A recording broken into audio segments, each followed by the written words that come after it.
करते हैं। कोई भी दुकानदार किसी भी सामान का जो उस सामान पे रेट लिखा होता है उससे ज़्यादा पैसे नहीं मांग सकता आपसे, परंतु उपभोक्ता अधिकतम खुदरा मूल्य से कम पर उत्पाद खरीदने के लिए दुकानदार से भाव-तोल कर सकता है।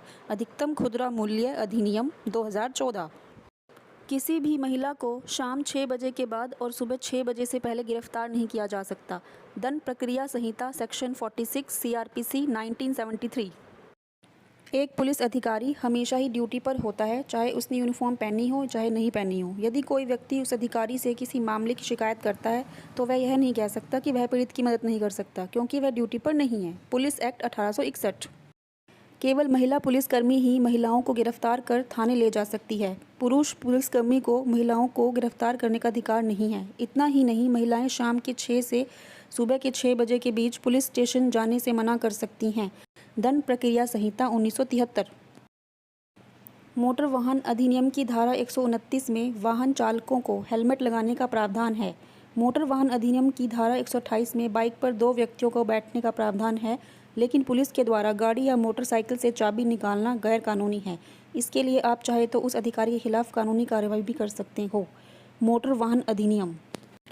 यदि 2 वयस्क लड़का या लड़की अपनी मर्जी से लिव इन रिलेशनशिप में रहना चाहते हैं तो यह गैर कानूनी नहीं है, और इन दोनों से पैदा होने वाली संतान भी गैर कानूनी नहीं है, और संतान को अपने पिता की संपत्ति में भी हक मिलेगा। घरेलू हिंसा अधिनियम 2005। कोई भी शादीशुदा व्यक्ति किसी अविवाहित लड़की या विधवा महिला से रिलेशन रखता है, बनाता है तो वह अपराध की श्रेणी में नहीं आता है। भारतीय दंड संहिता धारा 498। पुलिस अफसर एफआईआर लिखने से मना नहीं कर सकते। ऐसा करने पर उन्हें 6 महीने से 1 साल तक की जेल हो सकती है। भारतीय दंड संहिता 166 ए। कोई भी होटल, चाहे वह 5 स्टार हो चाहे वह सिंपल होटल हो, आपको फ्री में पानी पीने और वॉशरूम का इस्तेमाल करने से नहीं रोक सकता है। भारतीय सीरियस अधिनियम 1887। ड्राइविंग के समय यदि आपके 100 ml ब्लड में अल्कोहल का लेवल 30 mg से ज़्यादा मिलता है तो पुलिस बिना वारंट आपको गिरफ्तार कर सकती है। मोटर वाहन एक्ट 1988 सेक्शन 185 202। गैस सिलेंडर खाना बनाते समय फट जाए तो आप जान और माल की भरपाई के लिए गैस कंपनी से 40 लाख रुपए तक की सहायता के हकदार हैं। इसके लिए एफआईआर दर्ज करवानी होगी और उसकी रिपोर्ट गैस एजेंसी में देनी होगी। यदि आपका चालान बिना हेलमेट के या किसी अन्य कारण से काट दिया जाता है तो फिर दोबारा उसी अपराध के लिए आपका चालान नहीं काटा जा सकता, उसी दिन उसी अपराध के लिए। मोटर वाहन संशोधन विधेयक 2016। यह सुनने में अजीब लगेगा, यदि आप किसी कंपनी से किसी त्योहार के मौके पर कोई गिफ्ट देते हैं तो यह रिश्वत की श्रेणी में आता है। इस जुर्म के लिए आपको सजा भी हो सकती है। विदेशी अंशदान नियमन अधिनियम FCRA 2010। यदि आपको कोई सैलरी नहीं देता या आपको कोई पैसे नहीं दे रहा है तो आप उसके खिलाफ 3 साल के अंदर रिपोर्ट दर्ज कर सकते हैं और केस फाइल कर सकते हैं। अपने पैसे लेने के लिए यदि आप 3 साल के अंदर केस नहीं करते तो आपको कुछ भी नहीं मिलेगा। Limitation act 1963।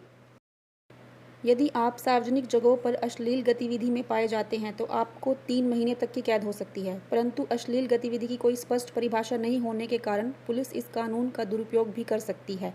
भारतीय दंड संहिता धारा 294। कोई भी कंपनी गर्भवती महिला को नौकरी से नहीं निकाल सकती। ऐसा करने पर अधिकतम 3 साल तक की सजा हो सकती है। मातृत्व लाभ अधिनियम 1961। अगर आप हिंदू हैं और आपके पास आपका पुत्र है, पोता है या परपोता है तो आप किसी दूसरे लड़के को गोद नहीं ले सकते हैं। साथ ही गोद लेने वाले व्यक्ति और गोद ली जाने वाले बच्चे के बीच में कम से कम 21 वर्ष का अंतर होना जरूरी है। हिंदू गोद लेना और रखरखाव अधिनियम 1956। टैक्स उल्लंघन के मामलों में कर वसूली अधिकारी आपको गिरफ्तार करने का अधिकार रखता है, लेकिन गिरफ्तार करने से पहले उसे आपको नोटिस भेजना पड़ेगा। केवल टैक्स कमिश्नर यह फैसला करता है कि आपको कितनी देर तक हिरासत में रहना है। आयकर अधिनियम 1961। हिंदू मैरिज एक्ट के तहत तलाक निम्न आधारों पर लिया जा सकता है, जिसमें पति पत्नी में से कोई भी कोर्ट में तलाक के लिए अर्जी दे सकता है। शादी के बाहर शारीरिक रिश्ता बनाना, शारीरिक मानसिक प्रताड़ना, नपुंसकता, बिना बताए छोड़कर जाना और 2 साल से ज़्यादा समय तक अलग रहना, हिंदू धर्म छोड़कर कोई और धर्म अपनाना, पागलपन, लाइलाज बीमारी, वैराग्य लेने और 7 साल तक का कोई अता पता न होने के आधार पर तलाक की अर्जी दाखिल की जा सकती है। हिंदू मैरिज एक्ट धारा 13। अगर किसी पिता की मृत्यु हो जाती है और कोई वसीयत सामने नहीं आती तो सभी लीगल वारिसों का हक पिता की प्रॉपर्टी में बराबर होता है।